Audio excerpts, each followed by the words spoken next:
All right. Good afternoon, everyone, TGIF, and welcome to another installment of the MSPE Graduate Seminar.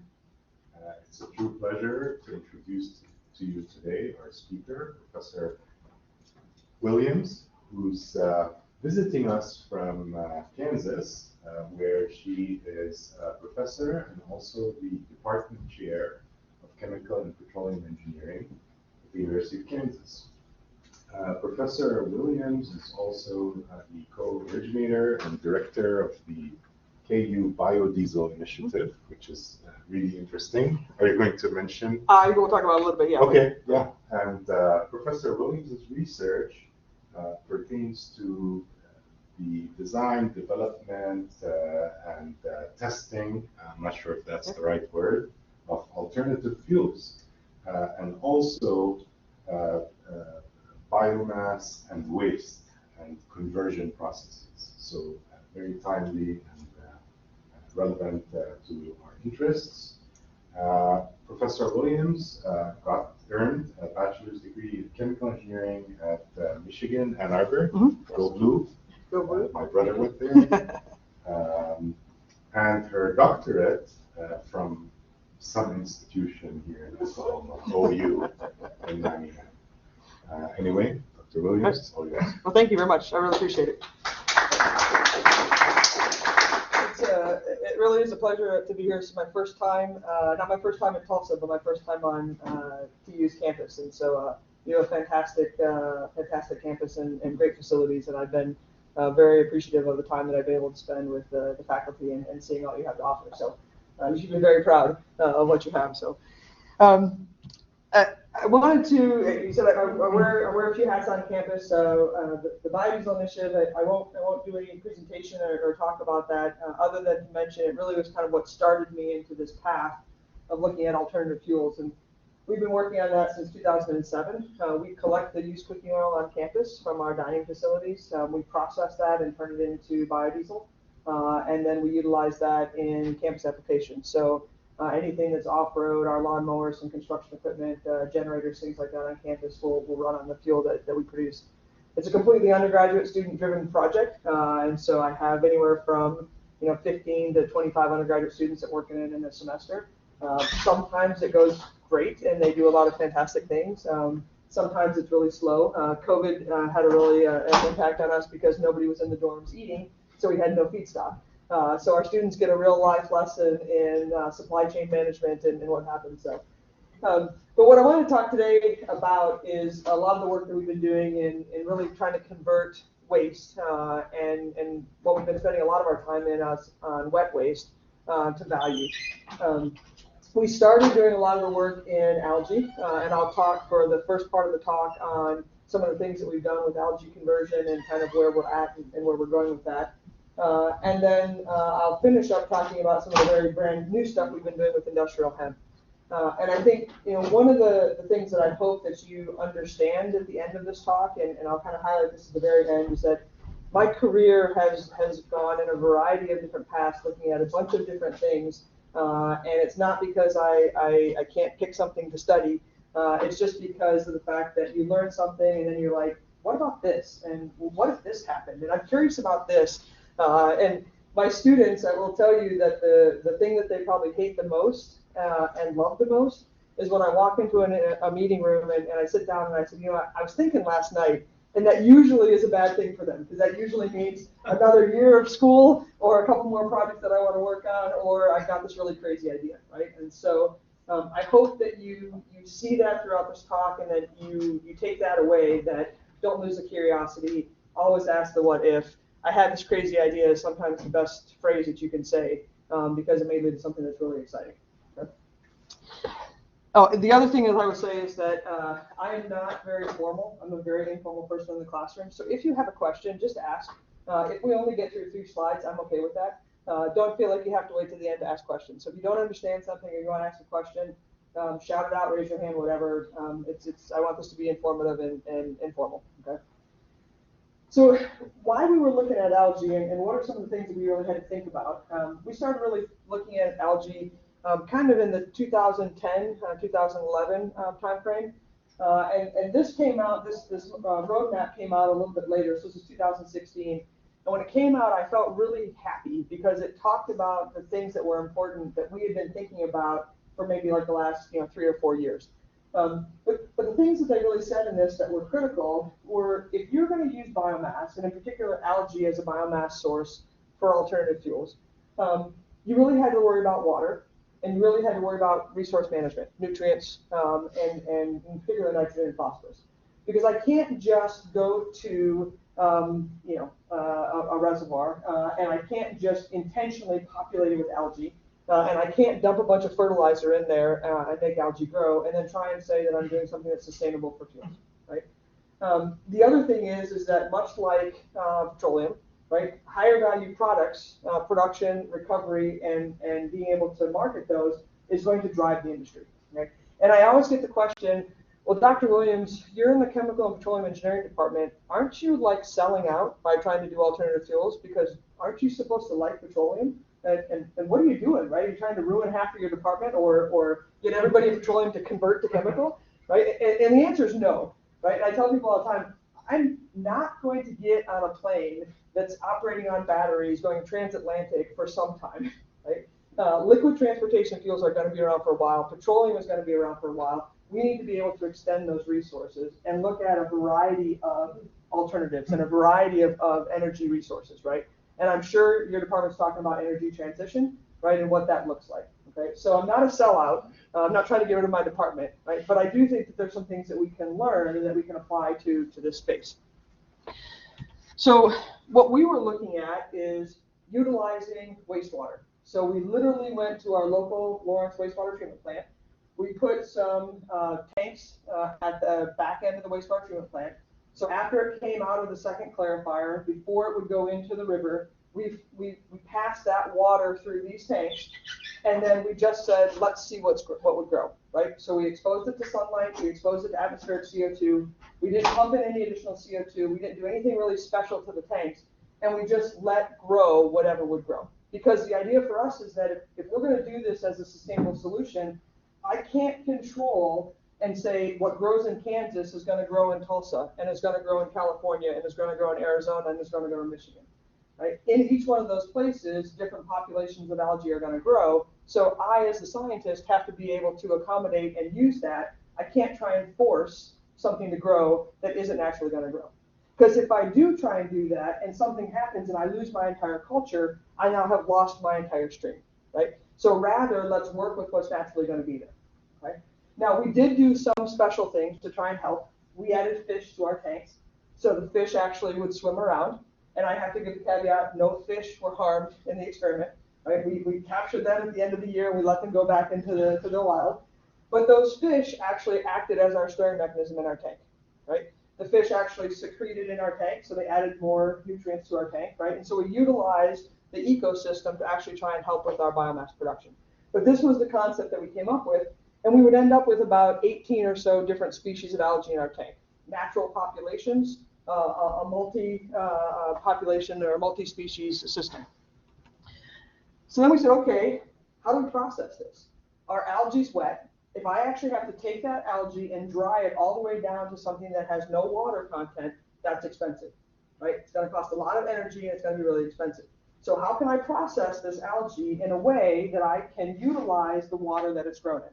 So we started using hydrothermal liquefaction, right? And we were not the first, we will not be the last. Right? This is not a novel concept, but we said, okay, let's try and do it on the biomass we've created from the wastewater treatment plant. Now, the thing for us is that this biomass, because we weren't focusing on trying to manipulate the growth conditions, we had a really low lipid content. Only 14% by weight of our algae was lipids, which means 14% by weight of that is oil. And if I think about best case scenario and I capture all that oil, I'm only getting a 14% oil yield coming out. Okay?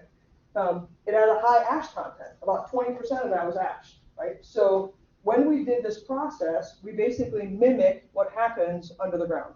We take it to high temperature, high pressure, right, in its water environment. We're using about 10 weight % solids. You can go anywhere from 1 minute, few seconds, to an hour, right? And you get to high pressures, and then you get out a biocrude, you get out a solid biochar, you get on it's called an aqueous coproduct, the water that it actually was originally in, plus other stuff that's in that aqueous coproduct, and then gases, primarily CO2. Right?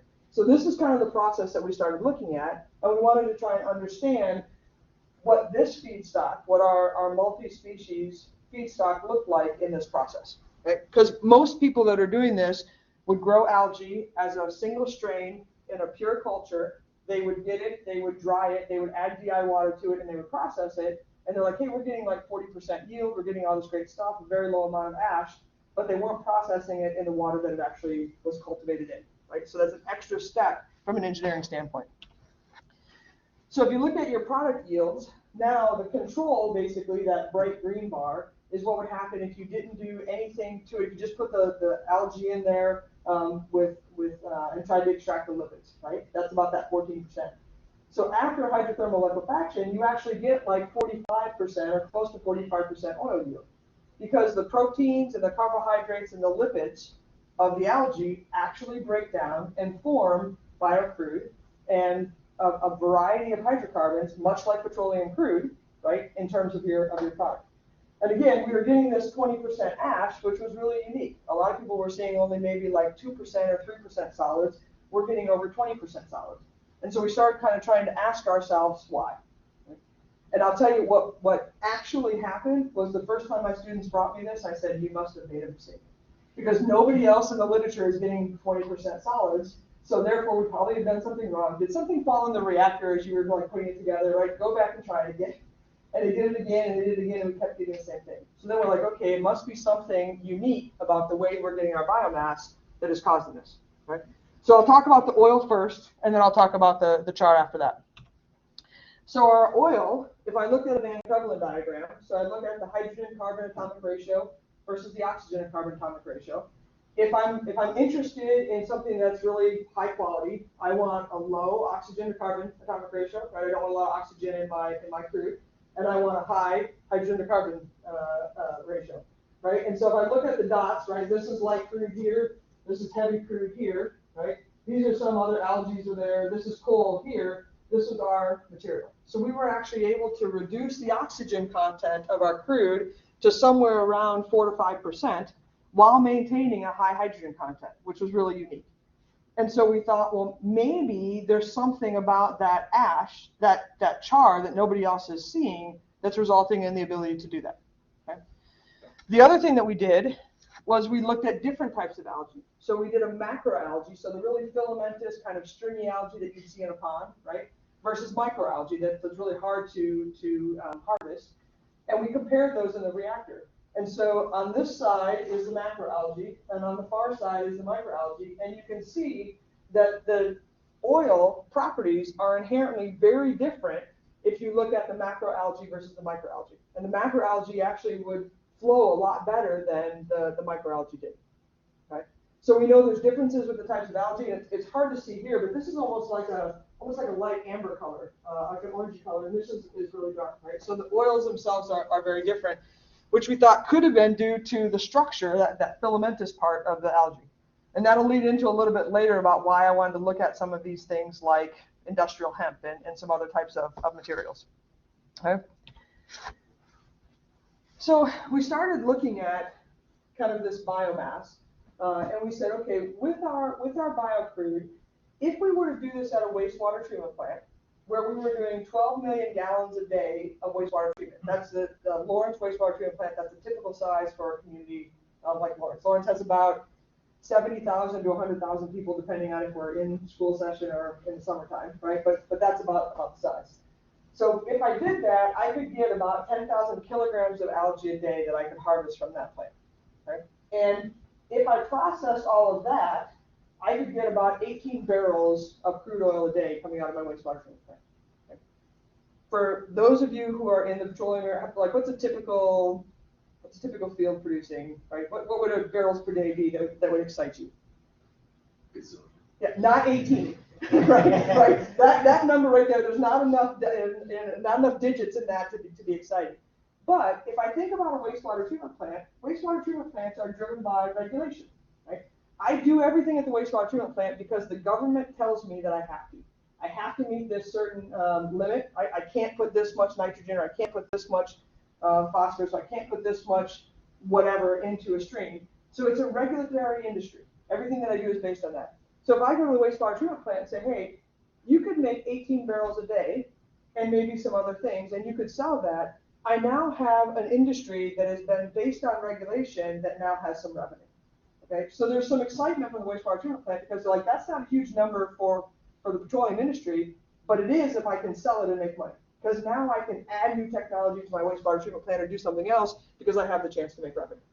Okay, so I want to make sure that you understand that because, like, again, when I talk to the petroleum, students in my department, they're like, yeah, 18 barrels a day is not exciting, right? Like, I think maybe we do that in our lab sometimes, right? But a lot of excitement happens for an industry that's not producing oil on its own. So then we started to look at the solid biochar. Like, we've got about 20 to 25% yield of the solid biochar. What could we potentially do with that, right? And so we looked at how much we were making, and there we're making almost 3,000 kilograms of the char a day.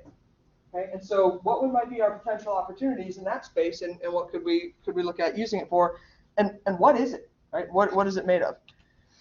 So we started analyzing this, and what we were finding is that these were elements that were present in our algae that was coming from the wastewater treatment plant.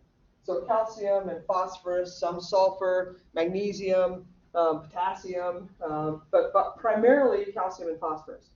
And when we actually went through the process of doing the reaction, we were getting about 90 to 95% of that calcium and phosphorus that were ending up as species in our char. Right? And we started looking at the characterization of that, and what we saw is that we had a really nice, highly substituted, nanocrystalline form of calcium phosphates. Right? So we were making things like hydroxyapatite, tricalcium phosphate, different types of calcium phosphates.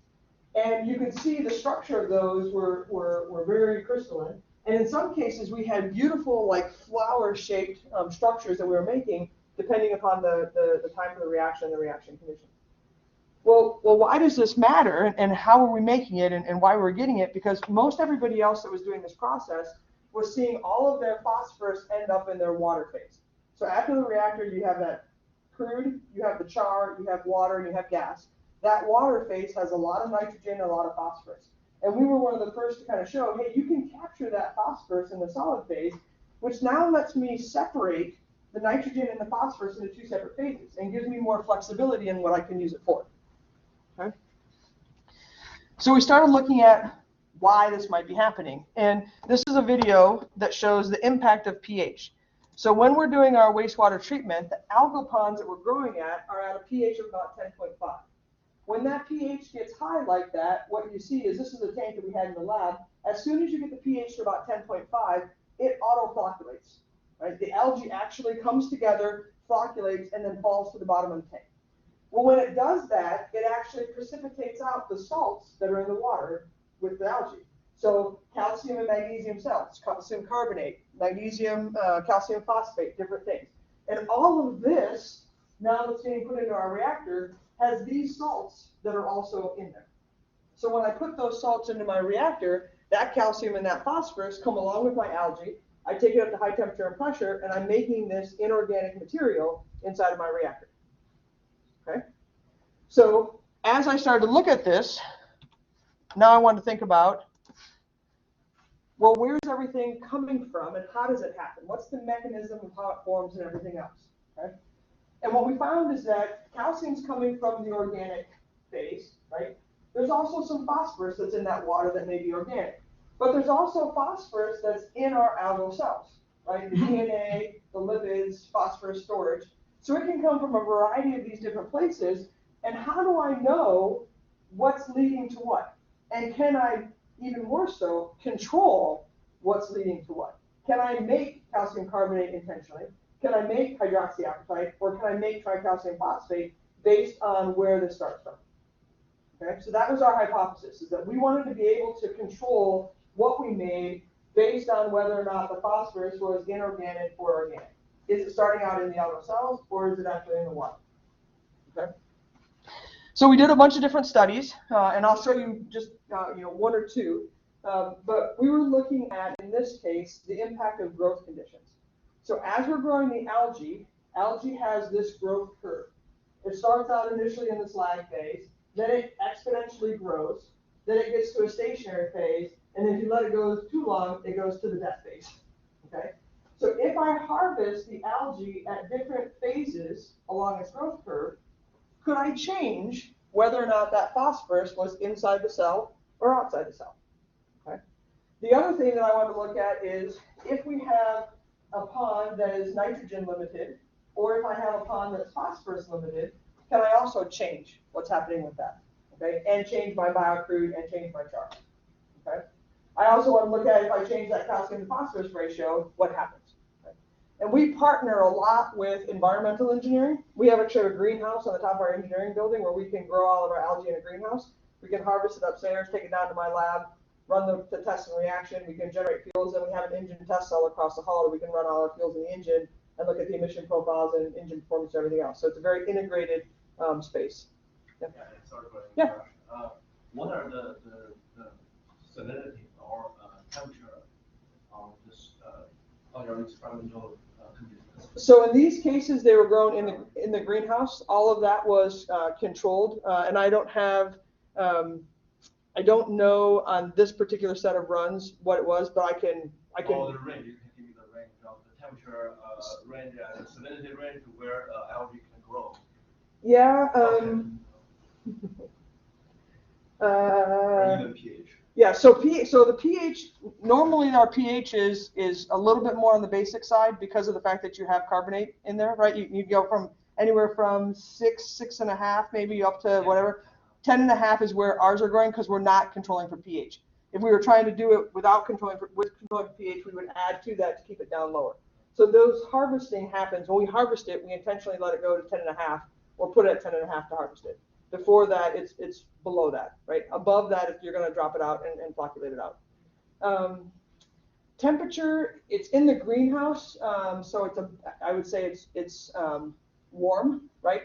In terms of there, I don't know off the top of my head what the temperature was, but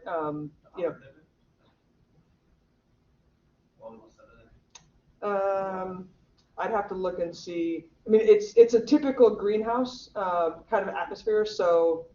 Trying to think in terms of Not very hot. No, it's not very hot, but we have a cooling system along the side, so basically water circulated cooling system that can be in the greenhouse, but it's not cold, right? And we don't operate it usually.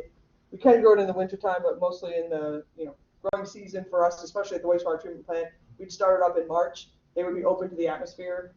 Shut it down in September. So it's middle of summer in Kansas, gets to be 95 outside. March, somewhere in the 60s, 70s, and then September, right now we're in mid 70s during the day, so somewhere in kind of that temperature range. I'm sorry. Wastewater, yeah. So because we can bring in wastewater from the wastewater treatment plant, so now it's gone through the first clarifier and second clarifier. So it's treated, but before it goes to the stream or to the water, we can collect it and bring it over and grow them in wastewater. So salinity could be low. Yeah. So yeah, it's not going to be like produced water. It's not going to be that the salinity of like produced water. So, all right. So if I look at the growth conditions, and this is like the impact of growth conditions, and there's a couple different things to kind of walk through. In this one here, what you're looking at is two different experiments, nitrogen limited and phosphorus limited. Right? So if I limit the amount of nitrogen that's in that tank, I'm going to limit the amount of biomass that I can create, right? Because algae needs that nitrogen to grow. So if I intentionally keep the nitrogen limit low, I'm not going to get as much biomass growing. So you'll see, no matter where I am along the growth curve, exponential, transition, or stationary, I'm limited in terms of how much biomass I can make because it just doesn't have the nitrogen that it needs to grow. If I limit the phosphorus, I can get a lot of biomass that's in there. Okay? So that the blue is the phosphorus limited, and I can get more biomass to grow because I have a lot of nitrogen that's in that system. Now what we looked at over on this side is saying, okay, if this is how much algae is actually growing, then what does the water look like that the algae is growing in, and where is the phosphorus in that tank? Okay? So in this case here, if you look at just phosphorus limited, so this is the blue bars here, this one, and this one, at exponential, at transition, and at stationary, as I grow more and more biomass, all of that phosphorus gets assimilated into the algal cell. And there's no extra phosphorus left over in the water, right? So I go from having a lot of phosphorus in my water to, as I make more and more and more algae, there's no phosphorus left over in the water. It's all inside that cell. So with this study, I could control if phosphorus is inorganic in the water or if it's assimilated into the cell. Make sense? Okay.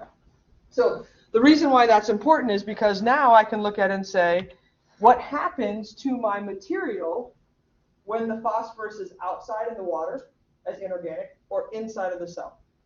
Okay?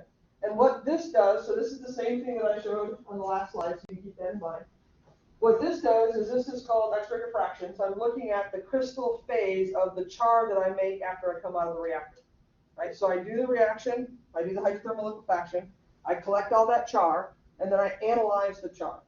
And when I analyze the char, now I can see, depending upon what phase it is, depending on whether or not the phosphorus is in the water or in the cell, I can change the structure of what I make. And I can make hydroxyapatite if it's a lot of phosphorus in the water, all the way down to mostly calcium carbonate if all the phosphorus is in the cell. And I can manipulate making hydroxyapatite, tricalcium phosphate, calcium carbonate, depending upon how I grow that and when I harvest it. Okay? And you can see here, this just shows basically a representation of I only make hydroxyapatite when I have a lot of phosphorus in the water. If I have all the phosphorus in the algal cells, I don't make any hydroxyapatite. Well, why is that important? Is because of the application of that char. Right? And this is when we started thinking about what you could do with it. So if I look at the application of the char, things like full supplements or soil amendments or fertilizers, and the people at K-State and in the ag college get really excited about a lot of this stuff. And we were talking about this earlier, like there are a million other applications that you can do. If you talk to an ag school, like this is the only thing that they care about here. And this is kind of what we used to care about, which is, hey, let's just burn it and see how much energy we can get. But there's also catalysts that I can use it for. We've worked with faculty members in biomedical engineering who've actually done tissue engineering on it and shown that you can actually have cells start to adhere and differentiate and grow, and I can start to make new tissue materials using this as a base port. Now, imagine this. When I tell them that it started from wastewater, this is a non-starter, right? Because even though it's been through the reactor at 350 degrees and high pressure and everything else, they don't want anything in the body that started originally from algae and wastewater. Right? They get really upset about that. So we started doing all these studies, we grew all this stuff, and then I was like, oh yeah, by the way, this came from algae grown to wastewater, and the guys are like, boo-hoo, FDA is never going to approve this ever, right? It doesn't matter. But there's all kinds of applications that you can use for this, right? And it all stems from the fact that if I can control what I make out of the reactor, and I can do that all the way from controlling how it's grown, it opens up a world of opportunities, right? And collaborations and everything else. Okay? Make sense so far? Awesome. So now let's look to the next thing. So algae, municipal sludge, food waste, all of those things are really, in my mind, just a combination of proteins, carbohydrates, and lipids. Right? And I tell my students all the time, I look at waste, and I'm like, okay, let's look at this as a protein, a carbohydrate, a lipid. And they're like, well, Dr. Williams, that smells. I'm like, it's okay. It's just a protein, carbohydrate, and lipid, and it's kind of fermented a little bit, but it's okay, right? But if you start thinking about these things as a combination of molecules, now you can think about how I could adjust them or change them or what I could do with them, right?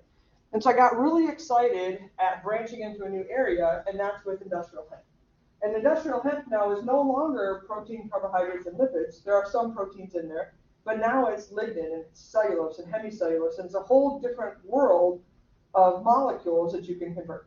Okay? And there's a lot of people who are doing a lot of this type of HTL on those types of molecules, right, here at Tulsa that are doing that, and determining that you can make great things from this material, right? So we wanted to start looking at industrial hemp. And how this started is I had one of our alumni who has branched out into, he's a petroleum engineering grad. When he graduated from his class, he was the only petroleum engineering graduate in his class. His design project was working one-on-one with Dr. Don Green and Dr. Paul Wilhite, so you may have heard of them from water flooding and enhanced oil recovery. He worked with them one-on-one, right? And then he went off and he made a ton of money in the oil industry and in petroleum. And so now he's got all this money and he wants to invest in different things. So like 3 years ago, he's like, hey, I want to be a hemp farmer in Colorado. And so they started growing hemp so they could extract CBD oil from it. And now he has barns and barns and barns of residual biomass left over from hemp oil extraction. Because once you extract the CBD oil from it, you have all of this leftover biomass and not really a lot to do with it. And part of the reason is because there's different ways that hemp is grown. So hemp can be grown for CBD oil production, which is usually small kind of flowering plants, or it can be these long, tall, stocky plants, which is used for making fibers and things like that. Right? These plants are great for fibers, they're bad for oil. These plants are great for oil, they're bad for fibers. Right? And I found out that if they cross-pollinate, it's a bad thing. Because if a little bit of that is over here, only the female plants, I believe it is, produces oil. So if a seed from one of those comes over into the other field, it can wipe out your entire field without you even knowing it. Right? So there's a whole world of hemp farming that I started to get into and get excited about. But the hemp market is projected to increase by a ton by year 2027. And so this guy said to me, hey, I got all this biomass sitting around. And I was like, I love waste biomass. Send me some and let me see what we can do with it. Okay, so that was where the idea started. And again, this is where I walked into my lab and I had literally a jar like this, well, a little bit bigger. And I was like, I got this idea. Let's see what we can do with this, right? I'll come in with grass clippings and all kinds of stuff. And my students are like, oh, Dr. Williams, this is crazy. So thinking about it as a biomass source, you've got your seeds, right? You've got plants for fiber and plants for oil. Those stalks and everything else can be processed. It can be made into paper or nanocarbon fibers or chemicals. I can take my seeds and I can crush them, and I can get oil and animal feed out of them, and then I have residual biomass. And then I've got these plants for oils and the flowers. I do solvent extraction, usually supercritical CO2 or hexane or some other chemicals. And I get oil that I can process and make CBD. And then I have all of this biomass and all of that biomass. And so our thought was, could we take some of that? If I've got 52% of my plant, which is waste after extraction, could I take some of that and could I close the loop? So could I take this residual biomass, could I do thermochemical conversion on it to then produce solids that may be used for fertilizer that then comes all the way back up here and I can use it to grow my plants? Can I get other types of carbon materials out of there? Can I get bio oils and chemicals out of this? And then maybe I can purify my water and get additional organics out of there in this process. Okay, so this was kind of the idea that we started with, and we wrote a proposal. It did not get funded, but we're not giving up. We wrote a proposal to USDA for $10 million to try and look at this. Okay.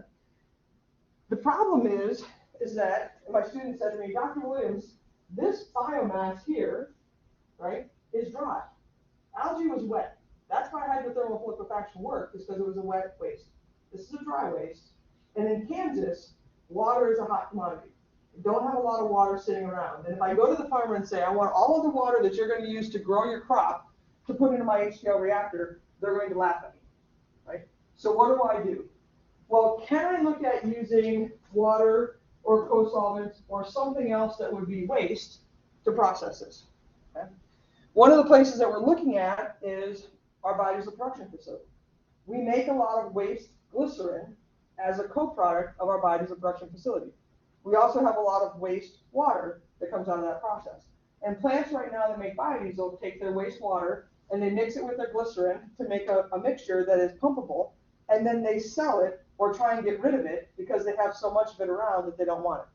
So you know what I did is I called the other alumni that we had at the biodiesel and said, hey, can I get some wastewater and glycerin, right? And I also have a production facility on campus which generates it so we can use it. The other crazy idea that I had is I walked into some of the petroleum engineering faculty members in our department and I said, I want some of your produced water. Because if your produced water has a lot of stuff in it, a lot of maybe inorganics or things like that, I want to see if I can use your produced water as a wastewater, a waste stream for my HCl reactor, and then can I actually concentrate and collect that char that has all the stuff that's in your produced water out and generate a relatively cleaner water stream and use it to do my process. Right? I'm not there yet, but Dr. Barati promises me he's going to give me a bunch of produced water and I can use it because he says he probably has some of it sitting around.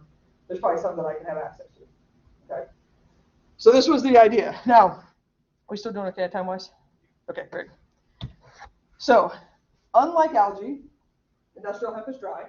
We need water or some type of solvent. So my hypothesis was I could use waste glycerin for biodiesel production as a solvent, right? And I could use that to try and see if it would work. So we just did some tests, right? And I had an undergraduate student, and I was like, here's the glycerin, go try it. The blue is the yield that comes for our oil if you use 100% water and industrial hemp. 10 weight percent hemp again, 350 degrees C, same conditions that we did for the algae. The orange is what happens if you use a 50% glycerin and 50% water.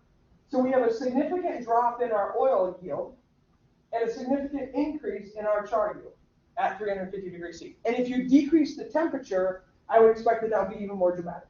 Lower temperature is probably going to give us more char than we're going to get for crude. Okay? This isn't so much of a surprise for me because that crude glycerin that we used potassium hydroxide in our biodiesel production process. So I'm assuming that potassium is going to be in my crude along with some leftover methanol and other salts. That's going to go into my reactor, and just like our wastewater, we're going to drop that out, and I'm going to see more char that would come out with the glycerin than I would with water. Okay? So I was like, okay, this wasn't a surprise. I was surprised we went from a 50% yield to about an 18% yield of oil, and we actually see more CO2 being produced, more gas being produced with our glycerin than we do with our water. Okay? What was really a surprise for me was when I looked at the composition of the biocrude. Right? And this is the composition of the biocrude that we did with 100% water on our hemp biomass. Residual hemp biomass that we used after extraction of CBD oil. We put it into the reactor, and we see these long-chain hydrocarbons, some aromatics. That wasn't so much of a surprise. This was a surprise. We still see really large peaks of CBD oil coming out of our reactor after liquefaction on the residual hemp that they've already extracted CBD oil from. Because I thought, if you put that in the reactor at 350 degrees Celsius and high pressure, that it's going to break that CBD oil down. So anything that's left in terms of CBD oil would be gone, would be destroyed. But it's not. And we see a significant amount of CBD oil coming out, which means maybe there's potential, right? Maybe there's potential to use HTL as an extraction technique now and not use supercritical CO2 and not use hexanes and not use butanes or anything else, whatever. Maybe you can use HTL and you can extract even more CBD oil out of your plants than you were originally doing it by your other extraction techniques. Okay? And usually when I tell my students, the reason why that matters is, does anybody here know how much CBD oil sells for? Anybody ever purchased it? CBD is legal. You can say it's okay. I'm not asking you how much marijuana sells for. I'm asking how much CBD oil sells for. It's okay. It's like 60 some odd dollars an ounce. Anybody here knows how much a gasoline or a gallon of diesel goes for? Yeah, it's not $65 an ounce, right? So if I'm looking at valuable products, that's a really valuable product compared to what I would normally do with biocrude from HTL, which is send it to a refinery, have them, make sure that they can remove the oxygen, remove the nitrogen, remove the sulfur, and then process it, upgrade it into fuels. Okay, so this is the potential opportunity. The other thing that was really interesting is this is what it looked like when we did a 50-50 mixture of glycerin and water. And we had more aromatics, we had more oxygenated compounds, which I would expect because glycerin has oxygen molecules in there. So I would expect I put more oxygen into the reactor, I'm going to make more oxygenated compounds. But do you see what's missing? There's no CBD oil that came out of that in the biocrude, which means when I use glycerin and water, I now was able to convert all that CBD oil, which I assumed that I would initially, into other products. Which means the glycerin, or the methanol, or the potassium, or something in there is doing chemistry. Okay? And this is where I get excited, because now I say to my students, let's go figure it out. So we're looking at now going back and saying, rather than using crude glycerin from the biodesuppression process, now we're going to use pure glycerin. Now we're going to go back, and Dr. Williams had a moment when she got to do something crazy. Now we're going to go back and say we use pure glycerin, and we change the ratio, and we take out the methanol, and we take out the potassium, and we take out everything else, and we just put in glycerin. Do we see the same thing? And if not, now add the potassium, now add the methanol, now add the whatever, and try and figure out the why behind what's happening. I'm also having my students look at seeing if we can get our hands on some hemp that hasn't gone through extraction, and let's see if we can do HTL and see what happens to those CBD peaks, and how much do we get out, and start doing some comparison of that.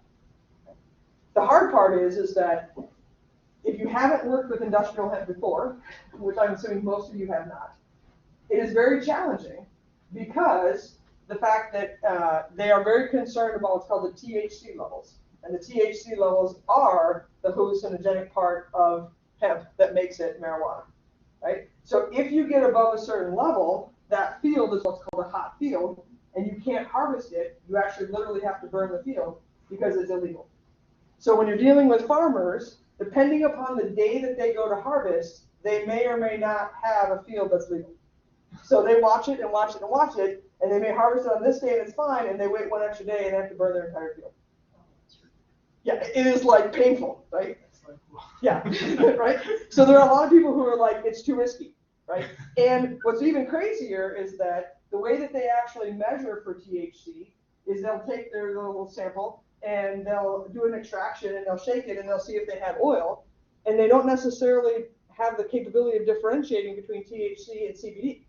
So you may get stopped by somebody who's testing your field. They shake it, they're like, oh, no, you're above the legal limit, and they confiscated your entire product, even though it's CBD oil instead of THC. So the whole industry is crazy because of the regulations and everything else around it, because of the marijuana and the hallucinogenic part of it. Right? So I don't know that I'm going to get my hands on a lot of hemp that hasn't been extracted. And I don't know that I want to send my students to go do that either, because they may get arrested on the way back to the campus, and that could be a bad thing. So, all right. But it's a fun space to be in, and I'm really excited about it. So I'd say just, kind of in conclusion, some of the things that we learned are that we can use algae to recover nutrients from wastewater, right? And we can generate revenue for an industry that's really based on regulation. But the point that I tell my students all the time is studies have to be conducted on real feedstocks.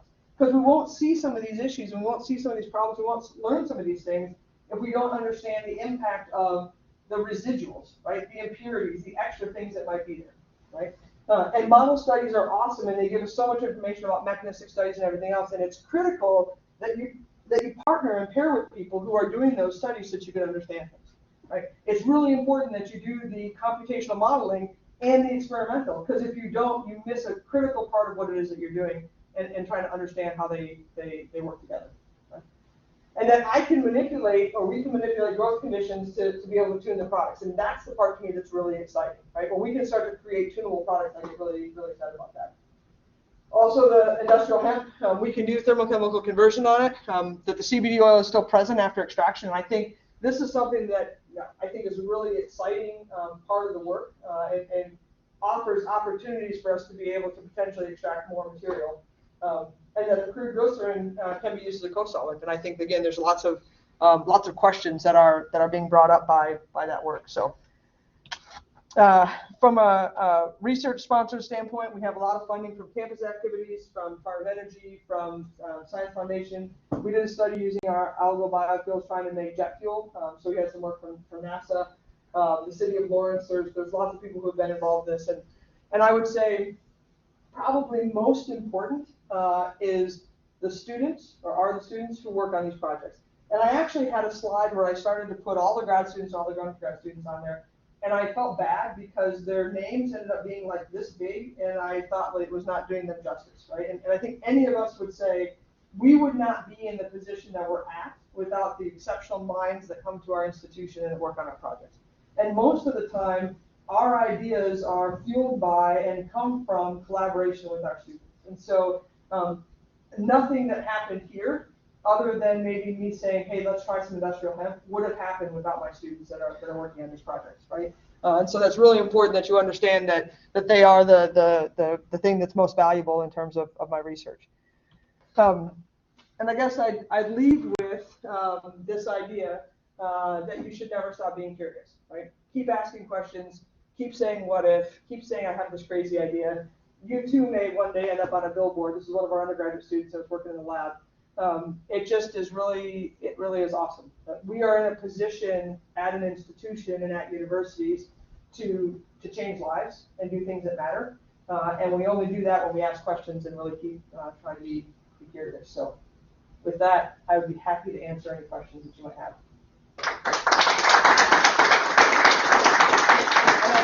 I think seminar is typically supposed to go to like 4:45, but it's a Friday afternoon, and so hopefully you get something out of it.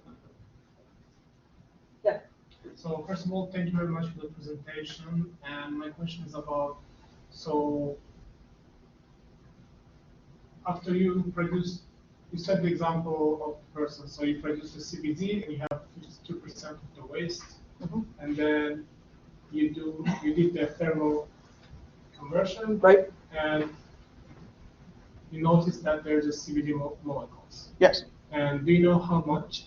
So we haven't been able to quantify that yet based on the amount. I know that based on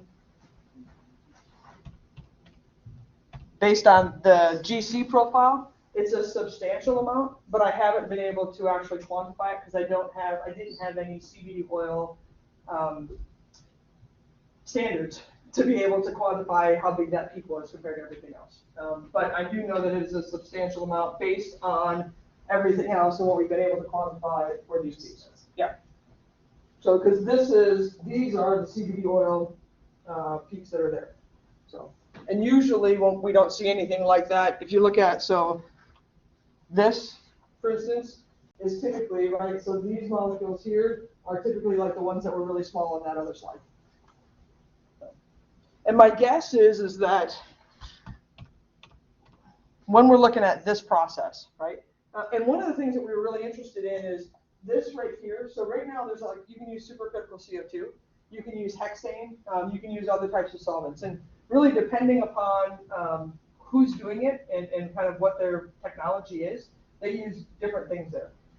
It's, a lot of them tend to be like, we use the term like mom and pop places, right? Like Farmer Joe grows hemp, right? Sets up some extraction facility near his farm. They extract it. Because it's so valuable, they don't care if they get it all because they can sell it at $65 an ounce. So as long as I get enough to cover and make profit for what I'm doing, if I leave some behind, I leave some behind, right? And so a lot of the times that's like the thought is because it's so valuable that I can do that. But CBD oil may not always have that value, right? And so perhaps we can make this process better. And I know that there's some work going on in that, right? What can we do here to make this process better?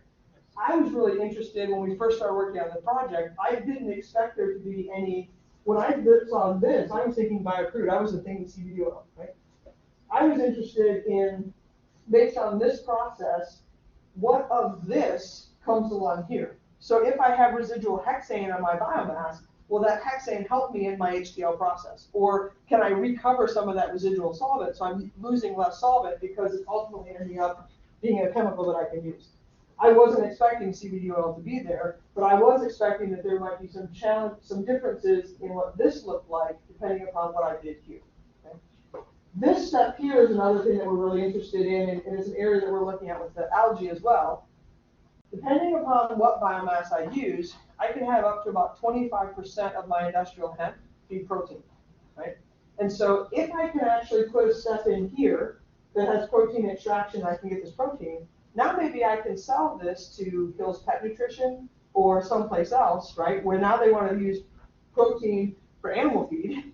And it's another stream that I have to generate revenue, right? I can pull that out and then take that residual biomass here. The reason why that becomes important is because, let me do this. When we look at this process here, right, you have this aqueous coproduct stream here. Yes. And I didn't talk a lot about this, but this is a problem.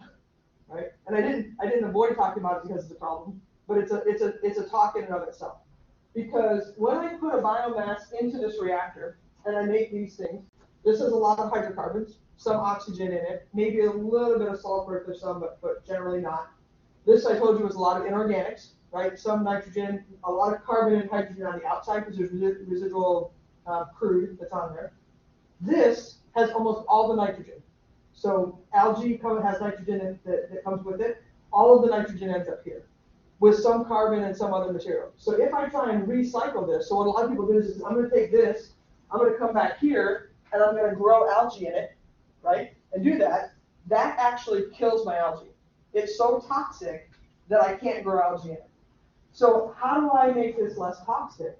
Well, one of the ideas that we had was rather than treating it, what if I just prevent it from being toxic in the first place by removing the proteins? Because if I remove the proteins, then I remove all that nitrogen, and I don't end up having the nitrogen in my water, and then I can recycle and do whatever I want to. So we've got a whole other area that's looking at protein extraction from algae to try and make that better. But then the same type of process would happen if I'm looking at my hemp. Because now, if I can do this, if there is enough protein in there to make it economically viable, I get another source here, and my water here becomes a lot easier to treat. Okay. And what about the carbon dioxide? So that's like the not talked about child of hydrothermal liquefaction. Primarily, the gas that's produced is CO2. There are some other methane, some other light hydrocarbons that are in there, but it's primarily CO2. It is not, at the scales that we work at, it's not substantial, but it would be if it were large scale. So what we had hoped we would be able to do at a wastewater treatment plant is you would be able to couple the HTL process to the plant. You would produce that biocrude, you would take that CO2 and recycle it back to grow your algae. Right? So or do some kind of cogeneration or something with it. So you'd have to do something with it. You couldn't just vent it. But I think what's going to happen with a lot of these processes is that you're going to have distributed manufacturing, unlike we do now with refineries where we have economies of scale. You're going to have a lot more distributed manufacturing, and so you're going to have to utilize the CO2 on site. And whether that's regrowing, using it to grow algae or do something else with it, it's going to be an issue. So, and I get really excited when I talk to the petroleum engineers in our department and talk about carbon capture, storage, utilization, right? What can we do to try and partner with that? That's not just, it's not just a petroleum issue. It's an issue in our chemical space as well, and how do we partner with our petroleum engineering faculty and students to be able to figure that out. Great question. Yeah. Thanks for the presentation. I'm thinking about how can we use the biomass to deal with the effluents of the our production. From your slides, we know that we could use the biomass to deal with the crude oil, right? But now we could, besides the crude oil and water, we could also the effluents will also contain the surfactants and polymers. So my question is, will then the polymers, the surfactants will have the influence of the biomass? Because I know surfactants will kill the organism. Yes, and I would say that's an excellent question. I would say absolutely it will have an impact on biomass. The short answer is I have no idea how, but I think it's a fantastic question to ask, because what I would say is that typically the water that we would have, that wastewater from a production field or whatever that may have surfactants or polymers in it, I would not expect to be able to cultivate algae in that water because of everything that's in there. I think the solidity of that, the pH, the surfactant, everything else in there is going to be too toxic to grow algae in. But I could envision taking that water and using that as the additive water that you would use for a dry feedstock or a partially wet feedstock. And then I'm less concerned because I'm not trying to actually maintain algal growth in that reactor. I'm trying to destroy things, right? So So I'd have to see and think about from a surfactant standpoint, a polymer standpoint, if I put those into the reactor and heated them up to 350 degrees under pressure, what would happen? My guess is they would break down into carbon, hydrogen, monomers, right? And then I would get some type of hydrocarbon stream out. I don't know what that would look like, but if I'm trying to capture hydrocarbons, right, then it would not necessarily be the best use of them. If I could recycle them or reuse them, that would be better, right? So I don't have to regenerate them. But potentially I could capture them as a hydrocarbon stream coming out of my process, as long as I didn't go all the way down to CO2 and generate significant amounts of gas. But that's my thinking, and that my mantra to my students is anything that you put in that reactor is going to impact what comes out, the products. And so you have to be aware of that, and we can't just do studies in purified water, because it's going to end up, we will end up underestimating or not knowing about products that are going to be made because of the residuals and the impurities that come along with whatever else we put in there. Is there any bioorganism lives well in the surfactants, so we could use it? I mean, there are algae that are extremophiles, and they grow in varieties of conditions, so different temperatures, different pressures, different acidic in that environment. So it's possible. I'm not. This is where I get really excited, because I pick up the phone and I dial my environmental engineering friends or my biology friends. I'm like, hey, is there an organism that could do this, and what can we do, in that space? So the answer for me is I don't know, but I would imagine that there are some that could handle those types of conditions, and that's why collaboration is so critical. Is because your brain's going right now thinking of something that you do, and maybe there's somebody over on that side of the table that can answer the question. Thank you. Yep. I have another question. I was thinking about the same thing that he was asking, but since you have salt so much in this thing, I mean, this is going to corrode your reactor. Like, you will have to delete this. Yeah. So I always think of it, because me and Ty, we talk about this all the time when we produce gas. He actually produced water. He actually grew some algae. Okay. He had to dilute it to like a lot, Yeah. so that these algae could grow, and then he analyzed the oil and stuff, but it wasn't very successful. Yes, yeah. Well, it was, we got in the information that's not going to work. Right. And so I was trying to use it to use that produce water, dilute it, and put like biomass and try to get stuff going, but the reactors take a beat. It's a material science nightmare. Yes. I think a lot of it is. And it was actually really interesting because Al did a bunch of studies where they were doing larger scale liquefaction work, and they for the last 10 years or whatever. And I always found it interesting because in their studies they're like, yeah, we have these kind of like solid collection units or whatever, and we do a centrifuge or whatever, and we collect a small amount of solids. And I'm thinking, okay, not on my system you're not, because now you're talking about 30% of your product is solid, right? These are not small solid collection units. So the material science behind it, the solids handling and movement and processing, I mean, it's a whole nother area of work that we haven't historically worked in, right? Because we're typically in our process engineering, it's liquids and gases, right? I mean, we don't typically move a lot of solids handling stuff. And so it would change the way that kind of the whole process works if you've got all these solids around, and if you've got these salt solutions around and everything else, the material science piece of it becomes a real challenge. Which is why, part of what we're doing is we work with a faculty member called, his name is Justin Hutchinson, and he's in environmental engineering at KU. And his big area is techno-economic and life cycle analysis, because that's critical to understanding whether or not all of this becomes viable, right? In order to do that, my students the other day were like, well, Dr. Williams, well, why are we doing this if it's not viable? Like, it's not possible. I'm like, well, I need you to do some preliminary studies to get the data, to show the yields, to show the compositions, to show the types of materials that you make. That becomes the base case study for the TEA, and then we determine if it's viable, right? Because if I don't know what the yields are going to be, and I don't know what materials that I'm going to make, and I don't know if I can extract other things or what these products look like, I can't put a value on each one of these things to tell you whether or not it's worth completely changing my materials to be able to handle these salts, right? And so I think all of those questions are absolutely going to be critical in trying to handle this. Right? But again, If we don't do the studies in those solutions, we'll never know the problems until we go to scale up, and then you're stuck.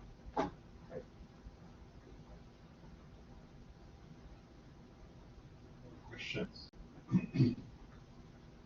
Yeah, I've got one. I'm certainly not a chemical engineer. In fact, I'm barely maybe an engineer.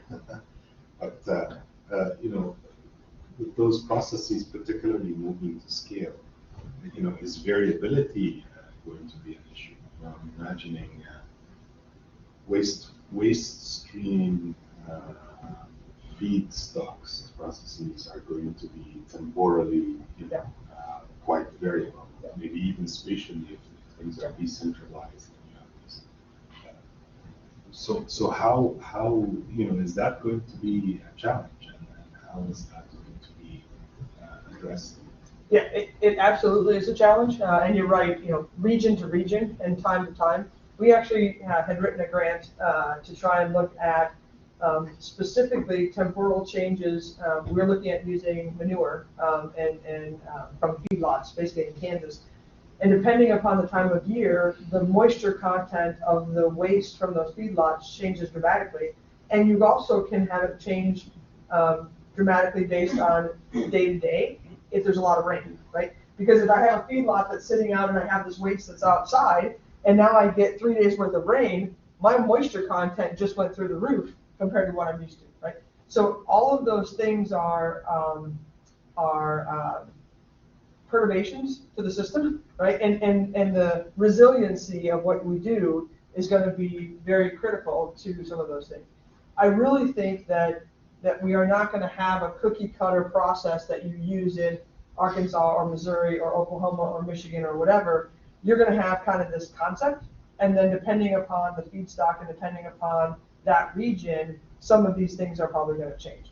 And likely what's going to happen is that I'm going to have maybe different parts of these processes that are focused in one area or another, right? So for instance, if I'm growing in western Kansas and it's better to me to grow plants for fiber because of the conditions that are there, right? This whole part of the process isn't going to even exist, right? And it's going to be more focused up on there. So I think I get excited about the opportunities that are there, but there are engineering challenges all over this place in terms of handling that variability seasonally, regionally, and even day to day, depending upon what we're doing. And quite honestly, we see more of that variability, I think, as we get farther along with the discussion on climate change, right? Things that used to happen in Oklahoma or are happening in Oklahoma maybe weren't as common as they were 20 years ago. And so I don't know that we even know all that variability to come either in our process. I think it's going to be an awesome optimization problem at some point.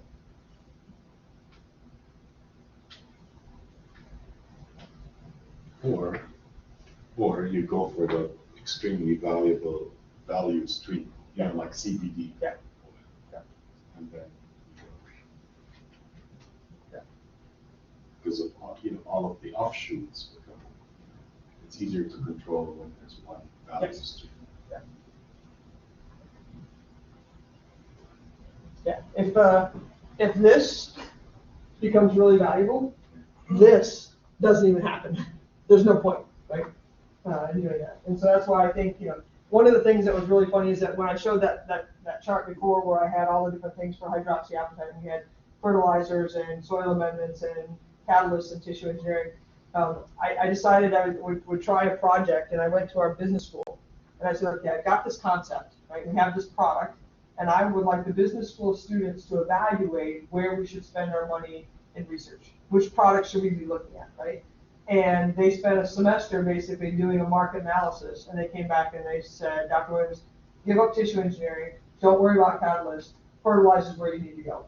Because fertilizer is in such high demand that no matter what, you'll be able to sell it, right? And it's the least regulated of all of these other areas. It'll be the easiest thing to produce. This is where you should put your money, right? And so every time we come up with a crazy idea, I love going to the business school and be like, hey, you want to do something for me? Tell me where we should be looking, because that market analysis is going to be huge. and make Cape State happy to run the fertilizer. All right, if there are no more questions, let's thank Dr. Williams. Thank you again very much for having me and for being willing to listen. I really appreciate it. I hope you guys have a great weekend. You too. Thank you. Stop the recording.